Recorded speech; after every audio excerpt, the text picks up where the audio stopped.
Alright, what's up, guys? So, WrestleMania has uploaded a video titled 10 WWE superstars who should quit right now. And I know a lot of people are saying Finn Balor, that he should be on that list. Well, because here's the thing, because like I go on wrestling Twitter a lot, and man, I'm telling you, like I just feel like that people want the best for Finn Balor, and I feel like WWE is like honestly one of the best options for him. But just I guess like on how they are, and I don't know, like overall, like the whole, the demon Finn Balor, then like that whole persona and character, like I don't know. Well, I mean, if he did go to AEW, they could call it something else. But yeah, like I don't know how that stuff overall works out. Like if they got that patent down in WWE, or he's allowed to take it wherever he wants to go and stuff. But I feel like that he did have it should have been a much more longer run.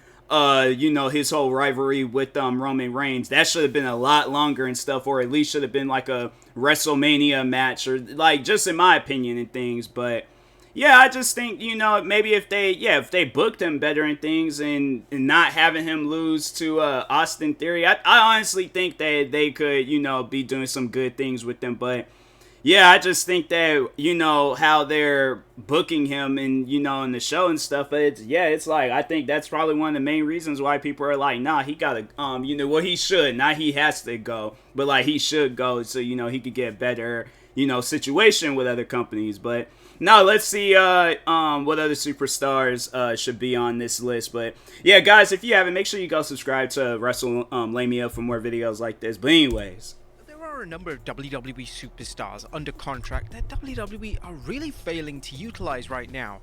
From a lack of television time to their television time being kept short, these WWE superstars deserve a lot better. Now, with AEW being a successful rival promotion to WWE, WWE superstars have several options when their contract ends, and sometimes the grass is greener on the other side. Join us now as WrestleMania looks at 10 WWE superstars who need to leave right now.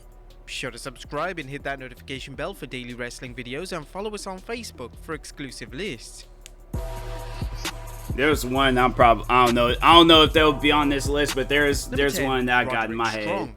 head. The Undisputed Era dominated NXT during their initial run, and all 4 members of the stable reached success in their own right. However, after 3 members of the stable left WWE to join All Elite Wrestling, this left the one remaining member, Roderick Strong, in a state of limbo. Since the dissolvement of the Undisputed Era, Strong has been part of the Diamond Mine stable and even had a run as Cruiserweight Champion.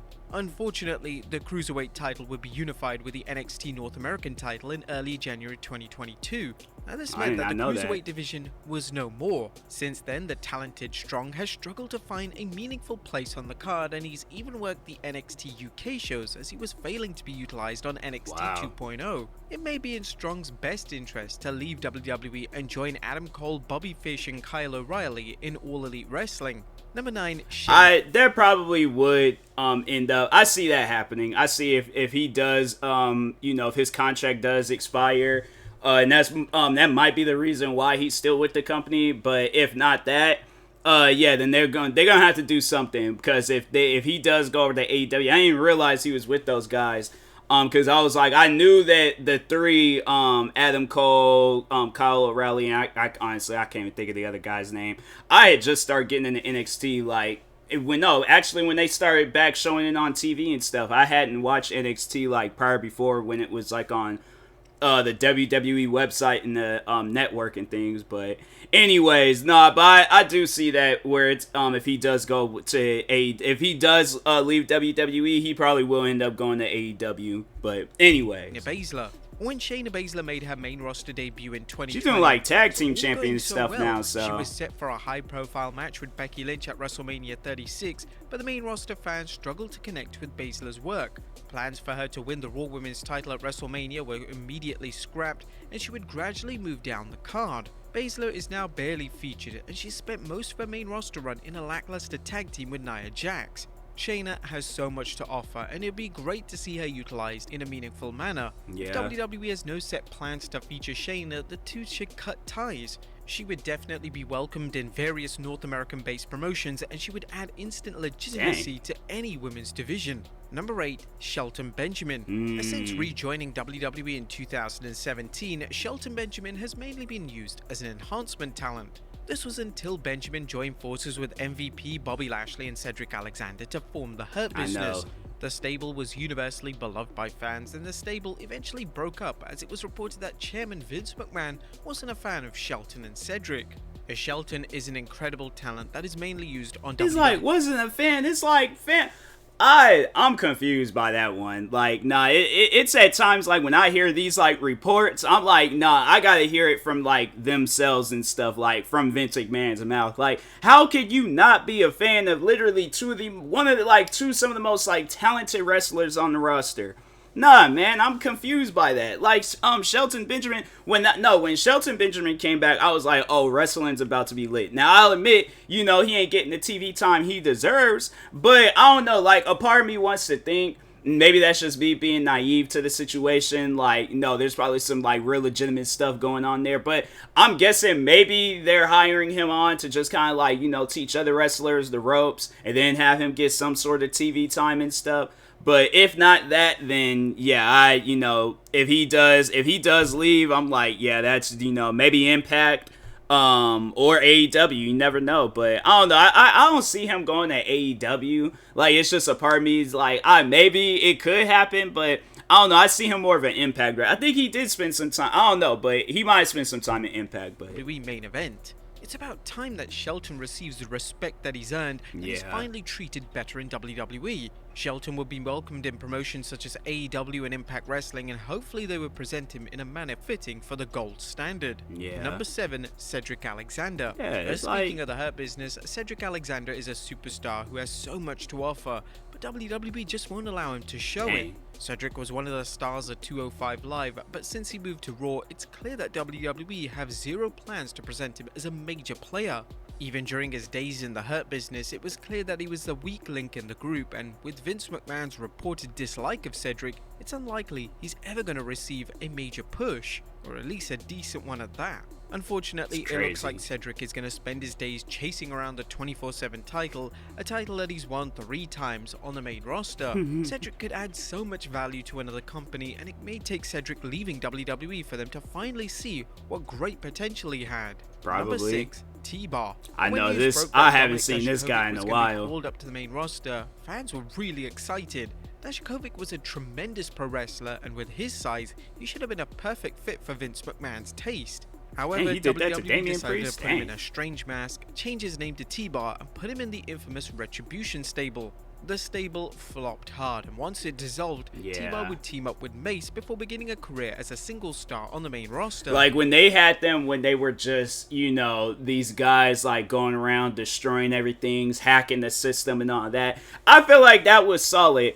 They changed the outfit, had them like, oh yeah, you guys got a wrestling contract. No, like, my thing is this, like, if you're going to add a aspect of, like, I feel like to wrestling or to WWE where it's like these guys are, these just crazy dudes that's just going around and, like, we obviously know that they got a contract with WWE and stuff, but don't give like, oh yeah, we're offering them a contract. Nah, have it where those guys is running around destroying stuff, interfering in like matches and things, going and like just legit losing it. Like, but I'm just saying, like, doing things where it's gonna get the fans like riled up and stuff. Like, have it where it's like 2-3 of them guys jump a wrestler and slam them off the stage and the whole stage like explodes or something. Like some crazy things, like some stuff that's gonna like, oh my god, that really just happened, that's crazy. But they don't do things like that. Like I'm saying, because that was like one of the key moments that got me into wrestling, was seeing Batista do that to Undertaker, speared him off the stage, whole stage collapse. It's stuff like that where it's like that wild stuff,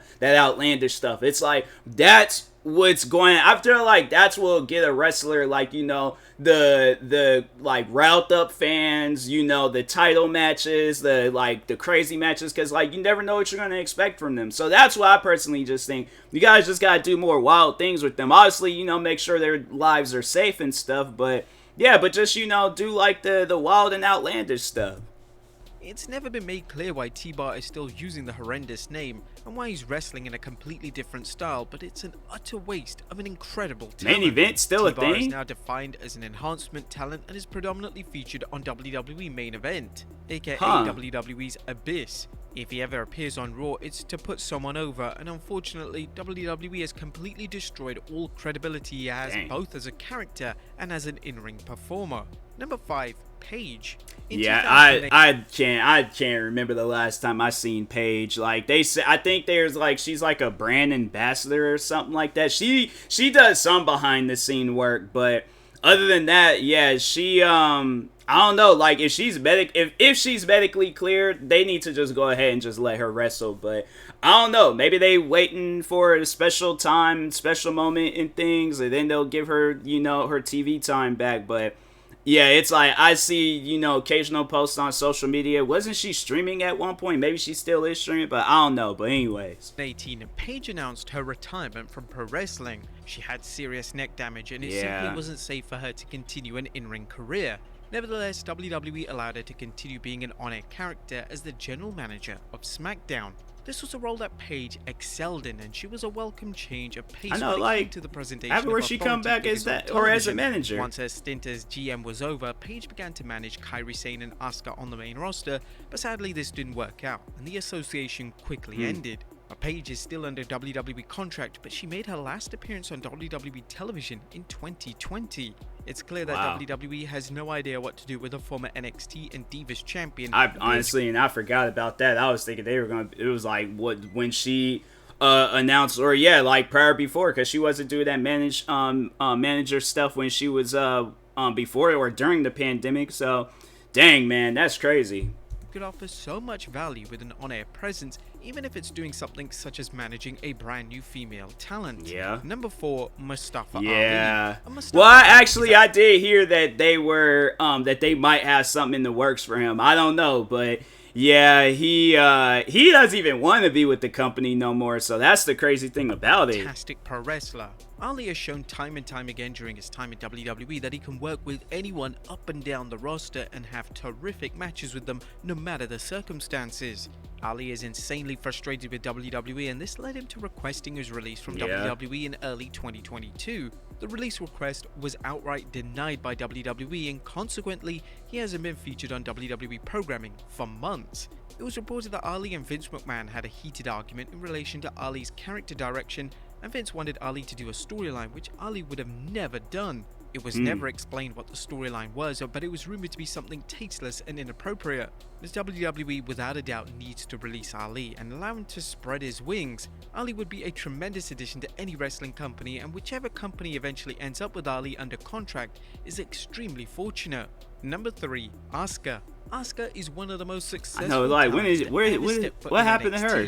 However, when she debuted on the main roster in 2017, things just felt different, and it was clear that Asuka wouldn't receive the style of booking she received whilst in NXT. WWE have given Asuka a ton of notable wins. She's won the inaugural Women's Royal Rumble and won both the Raw and SmackDown Women's titles, but none of these reigns were remotely memorable. It's obvious that WWE sees how talented Asuka is, and they believe that using Asuka to put over other talent is the way forward. Asuka is a once-in-a-lifetime talent, and she should be given the respect she so rightly deserves. Number 2, Alexa Bliss. Whilst not terrible by any means, her run in NXT didn't exactly light the world on fire. However, when she was abruptly called to the main roster in 2016, Bliss excelled all expectations. Bliss, with her goddess persona, won numerous women's titles, and in turn she became one of the most popular female stars in the entire Didn't she just recently get married? When she was given a supernatural-esque character similar to the Fiend Bray Wyatt, she once again knocked this out of the park, so much so that her merchandise became a major seller for WWE. But for whatever reason, WWE has no plans to use her on television currently. I think there was all like, because I think she did recently get married. And she might just be doing some honeymoon stuff and then just wait until she, that time when she can come back and stuff. And then just kill it all over again. It's unknown why exactly this is, but Bliss has shared her grievances directly to WWE and Vince McMahon, but nothing seems to be changing. Bliss would be a major big-time addition to a rival promotion such as AEW, and with AEW's women's division needing all the help it can get, someone of the caliber of Bliss could make all the difference. And number 1, Finn Balor. Yup. It all started so well for the inaugural Universal Champion Finn Balor. When he was called up to the main roster in 2016, WWE had big plans for him, but the injury he suffered at the 2016 SummerSlam pay-per-view changed everything. Balor's received It's like you can kind of like see his shoulder. I never really like paid too much attention to his shoulder and stuff, but dang, like I know that had to hurt. To WWE And he carried on with that match too, like to NXT in 2019 for a second run on the show. The second run was acclaimed by fans. The run highlighted his in-ring work, but also gave a showcase to Balor's promo and character ability. When Balor reluctantly returned to the main roster, he was treated as a big deal for about a month before he was back to lackluster booking. He would win the US title just before WrestleMania 38, but he wouldn't even be given a match on the WrestleMania match card. He would then lose the title a number of weeks later to Austin Theory, meaning he lost the title in his first defense on television. Balor could be used so much better, but WWE is set on making Balor a mid-card guy who is never going to ascend to winning a world title ever again. But there you have it, folks. 10 WWE superstars. He could have won that match too, like right now. Be sure to leave your comments down below, and I'll see you next time with some more wrestling content. I'm saying, like Finn Balor, it's like he's one guy. It's just they could do a lot better with him in WWE. And I'm saying if he does go to AEW and he's able to like carry over his persona. I mean, honestly, he can't call it like unless they, do let him take the name over and all that stuff. Then yeah, he's chilling. But if not, then yeah, I personally think that it's gonna get to a point in time, like it is gonna get to a point in time if they don't do something quick that he's just gonna end up leaving, and so. Yeah, WWE, please book that man right. Like, I kind of am like curious, like on how it was for him in NXT. I'm like, then I feel like it could have given him more TV time and stuff. And I'm like, oh, okay, this like he's pretty good. But I'd seen like, of course, like the main roster stuff and. But yeah, I don't know. I just think that they just need to do something better with him and do it fast. But. And that being said, that was a pretty good video. Make sure y'all go subscribe to WrestleMania for more videos like this. Like, subscribe to me too, and I'll talk to you guys later. Thank you guys for watching, and peace.